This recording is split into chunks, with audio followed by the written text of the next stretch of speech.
படத்துல கதை இருக்கிறது எல்லாருக்கும் சொல்றதுக்கு தான். அதனால வந்து கதையை மறைச்சு வச்சு ஒன்றும் பண்ண முடியாது. கதையை சொன்னாதான் எல்லாரும் வருவாங்க. ஆம்,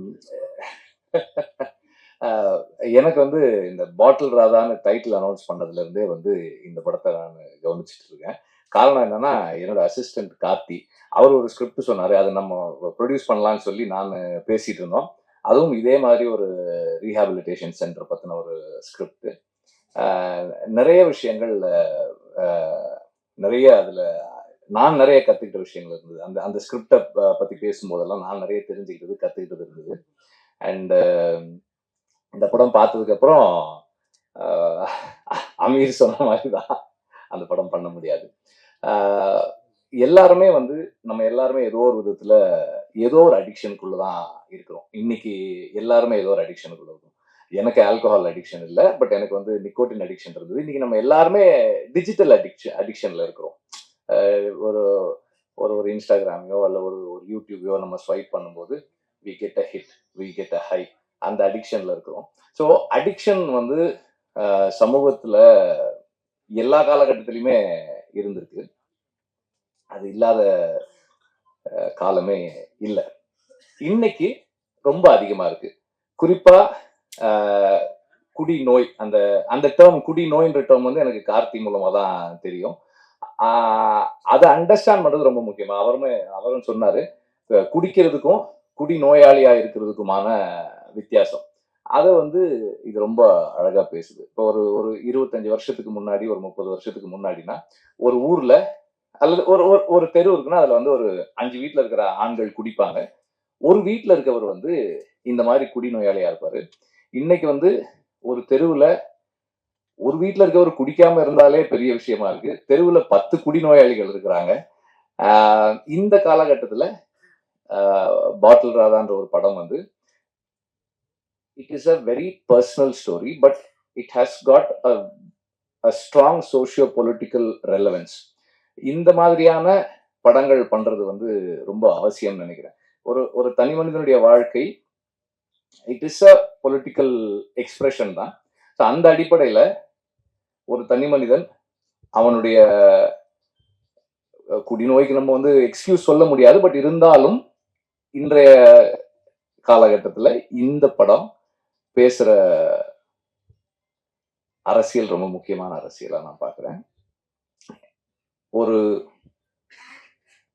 ஒரு டி அடிக்ஷன் சென்டர் என்னவா ஃபங்க்ஷன் பண்ணுது, என்னவா இருக்கு, அதுக்குள்ள இருக்கிற சிஸ்டம் என்ன, அது என்ன மாதிரி ஃபங்க்ஷன் பண்ணுது, அதுக்குள்ள என்னெல்லாம் இருக்கு, அப்புறம் ஒரு ஃபேமிலி ஒருத்தர் வந்து ஒரு அடிக்டா இருக்கிறதால, அது எந்த விதமான அடிக்ஷனா இருந்தாலும் ஒருத்தர் ஒரு அடிக்டா இருக்கிறதால அவரை சுத்தி இருக்கிறவங்க என்னெல்லாம் இழக்கிறாங்க, அவருடைய நண்பர்கள் என்ன ப்ராப்ளம்ஸ் ஃபேஸ் பண்றாங்க, அந்த ஃபேமிலி என்ன ப்ராப்ளம்ஸ் ஃபேஸ் பண்ணுது, இதை வந்து ஒரு வாழ்க்கைக்கு பக்கத்துல ஒரு இன்ட்ரெஸ்டிங்கான ஒரு ஃபில்மா சொல்றது வந்து பெரிய சேலஞ்ச். அதை வந்து ரொம்ப சக்சஸ்ஃபுல்லா பண்ணியிருக்காங்க. இப்படி ஒரு அமீர் சொன்ன மாதிரி ஒரு என்கேஜிங்கான narrative, at the same time this is a film of positive possibilities. இது வந்து ரொம்ப ரொம்ப ஒரு பாசிட்டிவான ஃபில்ம். இதுல வந்து எல்லாருக்குமே ரிடம்ஷன் இருக்கு.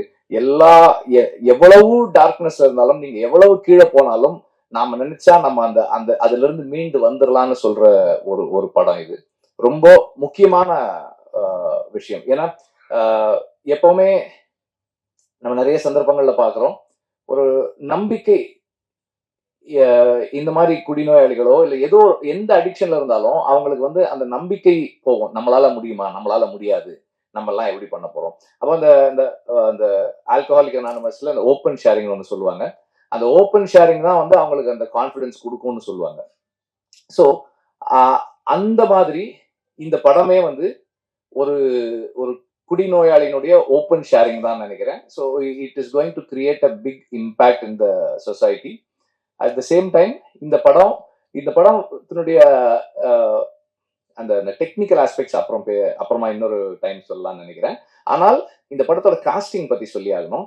இந்த படத்துல இருக்கிற ஒவ்வொரு நடிகரும் வந்து இந்த படம் ஒரு ஒரு சினிமா இல்ல, இது வந்து நம்ம நம்ம லைஃப்ல நடக்கிறது, நம்ம நம்ம தெருவுல நடக்கிறது, நம்ம அண்ணனுக்கு நடக்கிறது, நம்ம தம்பிக்கு நடக்கிறது, நம்ம அப்பாவுக்கு நடக்கிறது அப்படின்னு நம்மள உணர வைக்கக்கூடிய அளவுக்கு அவ்வளவு ரியலிஸ்டிக்கா இருக்கு காஸ்டிங். எல்லாருமே வந்து மிக பொருத்தமான சாய்ஸஸ். அங்க அங்க அந்த அந்த ரீஹாபிலிட்டேஷன் சென்டர்ல இருக்கிறவங்களா இருக்கட்டும், அந்த தெருவுல இருக்கிறவங்களா இருக்கட்டும், ஒவ்வொரு நடிகருமே வந்து அவ்வளவு பொருத்தமா இருக்காங்க. அண்ட் எல்லாருமே அவ்வளவு கன்வின்சிங் அந்த ரோல்ஸ் பண்ணிருக்காங்க. ஸ்பெசிபிக்கா சொல்லல இவங்க அவங்க என்ன, பட் பட் எல்லாருமே அவ்வளவு சிறப்பா பண்ணிருக்காங்க. இது அண்ட் பீங் அன் ஆடியோ லான்ச்ன்றதால மியூசிக்கும் நான் சொல்லிடுறேன். ஆஹ் ஆஹ் ஒரு எப்படி ஒரு ஒரு ஹார்ட் பீட் மாதிரி இருக்கு. எங்கேயுமே நம்ம வந்து அதை ஃபீல் பண்ண முடியல. ஆனா அது இல்லைன்னா நமக்கு என்ன ப்ராப்ளம்ஸ் இருக்குமோ அந்த அளவுக்கு இருக்கு. பேக்ரவுண்ட் ஸ்கோர் பியூட்டிஃபுல்லா பண்ணியிருக்காரு. சாங்ஸ் நம்ம கேட்டோம், நல்லா இருக்கு. ஒவ்வொருத்தருமே அவங்க ஜாபை சரியா செஞ்சிருக்காங்க. அது வந்து அது டைரக்டரோட கிரெடிட் தான். Exceptional work as a writer and as a film maker. ஏன்னா ஒரு ஒரு கன்ஃபைன்டு ஸ்பேஸ்க்குள்ள ஆடியன்ஸை என்கேஜ் பண்றது, இன்னைக்கு இருக்கிற நிலைமையில ஆடியன்ஸை என்கேஜ் பண்ணி வைக்கிறதும் அவங்கள எமோஷனலா மூவ் பண்றதும் வந்து ஒரு ஒரு பெரிய சேலஞ்ச். அது வந்து ரொம்ப சக்சஸ்ஃபுல்லா பண்ணிருக்காங்க. I was very engage. Aamir சொன்ன மாதிரி ரொம்ப என்கேஜா இருந்தேன் இந்த படத்துல. அண்ட் ஒவ்வொரு கேரக்டரும் அவங்களோட எனக்கு உணர்வு பூர்வமான ஒரு ஒரு கனெக்ட் இருந்தது. எல்லாத்துலயும் ஏதோ ஒரு இடத்துல என்னுடைய நண்பர்களையோ என்னையோ அதாவது எனக்கு தெரிஞ்சவங்களையோ நான் என்னால பார்க்க முடிஞ்சது. அது அந்த ஒய்ஃபா இருக்கட்டும், அந்த குழந்தைகளா இருக்கட்டும், அந்த அந்த அந்த பாட்டில் ராதான்ற கேரக்டரா இருக்கட்டும், அவனோட ஃப்ரெண்ட்ஸா இருக்கட்டும், எல்லாருலயுமே வந்து ஏதோ ஒரு இடத்துல நான் வாழ்க்கையில் சந்தித்த நபர்களை என்னால பார்க்க முடிஞ்சது. அந்த அளவுல அந்த writer and the director have succeeded. And இப்படி ஒரு படத்தை ப்ரொடியூஸ் பண்ணதுக்கு முதல்ல பலூன் பலூன் பிக்சர்ஸுக்கும் ரஞ்சித்துக்கும் என்னுடைய பாராட்டுக்கள். இது இது வந்து இந்த மாதிரி ஃபிலிம்ஸ் வந்து ஸ்டார்ட் பண்ணும்போதே வந்து இது மெயின் ஸ்ட்ரீம் இல்லையே அப்படின்ட்டுருவாங்க. ஆனால் மெயின் ஸ்ட்ரீமுடைய biggest factor is identifiable element.